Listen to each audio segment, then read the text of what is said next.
The beginnings of Len Berg's go back to as early as 1908. Mr. Berg, Leonard Berg, was a native of Macon, and he had left Macon to live in Texas for a while, and he came back from Texas after a period of time. And around 1908, he was known for operating either eateries. They weren't necessarily restaurants back in the early 1900s. Finally, in about 1935, he opened Len Berg's Chili Parlor.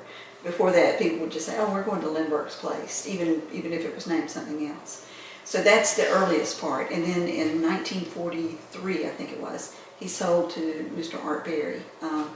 Mr. Berg had 3 sons, none of whom went into the restaurant business.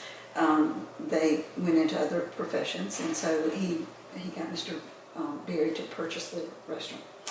And that's sort of the beginnings of it. Mr. Berry kind of inherited the restaurant at near the end of World War II, so there were rations, and the restaurant business was basically changing at that point in time and becoming what we're more familiar with today of, not just a working man's lunch, but working women and men. So Mr. Berry really took the reins and made the restaurant into what most people are familiar with today, and really what most people remember from Len Berg's.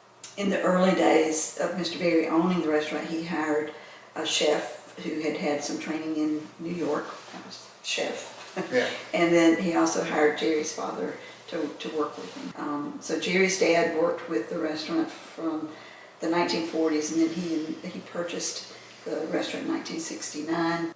My father passed away in 1993, and we still tried to continue on the best we could. Of course, right after that was the flood of '94, which just about put everybody under for a while. Mm-hmm. And so we decided to sell, and we sold in 2003. I know, from my experience with my father-in-law, and he learned it probably from Mr. Berry, the customer service aspect, and really understanding who their customers were, and appreciating the customers was a big part of it. I mean, Jerry's dad he really enjoyed the people. He did, and he knew just everybody's name that came in, probably.